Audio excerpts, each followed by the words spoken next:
An urgent election security alert this morning. The FBI arrested a man they say was plotting an ISIS-inspired election day attack on the biggest crowd that he could find. Federal agents believe Afghan national Nasir Ahmad Tawhedi was in direct contact with ISIS-K operatives and not self-radicalized. By the way, that would be a significant break from previous foiled terror plots in the U.S. The FBI says messages with an ISIS recruiter revealed discussions about buying AK-47s, bullets, and Tawhedi getting, quote, ready for Election Day. The 27-year-old worked as a security guard for the CIA in Afghanistan, came here on a special immigrant visa after the U.S. pullout back in 2021. NBC News is reporting no red flags were ever uncovered after several rounds of vetting. Let's bring in NewsNation's Leland Vittert, host of On Balance with Leland Vittert. Leland, good morning to you. First, let me just get your take on this and how concerned Americans should be about this story and what lies ahead. Well, this goes to the very essence of what everyone talked about in 2021 when the Afghanistan withdrawal by President Biden descended into chaos, and there were so many people who were let in. They were on special immigrant visas or because they had in some way provided assistance to the United States. And they were let in, many unvetted or vetted in a very cursory way, which it appears that this man was. What's new today is that it appears as though this wasn't just ISIS-inspired, but ISIS-directed. So the question would be, how exactly was ISIS communicating with this man? How long had he had contact with him? Yeah. Had they planted him? And then the big question always is, okay, you find this one guy, kudos to the FBI for that. Are there more out there? And let's talk a bit more about him. Afghan national living in Oklahoma City. He worked as a security guard for the CIA while he was in Afghanistan. Leland, he passed 2 rounds of vetting. How is that possible? Well, it's very possible, either A, because he was good, or B, because the vetting's bad, or C, because he hadn't yet been radicalized. So there's lots of different ways that this goes wrong.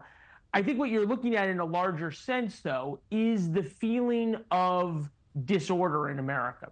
The idea of a terror plot on Election Day is not something Americans want to have to think about. And the fact that they do creates problems for the current administration. It's the continued feeling of disorder, whether it's the border, whether it's the economy, whether it's foreign policy. And we heard Alejandro Mayorkas, Secretary of Homeland Security, last week when pressed on this, wouldn't even engage, wouldn't answer questions, wouldn't say whether or not the vetting missed something or whether they had figured out what it had missed. So I think you're seeing a situation 3 weeks out, and this happens, where there are these incremental stories that otherwise would not be all that significant in our lives or in the national news ether that take on such larger prominence as this one is because of how it makes Americans feel. Also, the FBI says Tawhedi is connected to ISIS-K, same group responsible for that deadly Moscow concert attack that we saw back in March. Authorities say the fact that a known foreign terrorist organization was communicating with someone on U.S. soil is more dangerous than what we've seen with past self-radicalized terrorist groups. So, Leland, are terrorists upping their game here, you think? Look, ISIS-K is also the group that was responsible for the Abbey Gate bombing. They killed the 13 Americans during the withdrawal. This calls into question the statements, obviously, by President Biden and Vice President Harris about how Afghanistan will not turn into a safe haven for terrorists. Well, ISIS-K in Afghanistan is now communicating with someone in America to carry out a terrorist attack. So, sure, I think that there's no question that terror groups are doing everything they can.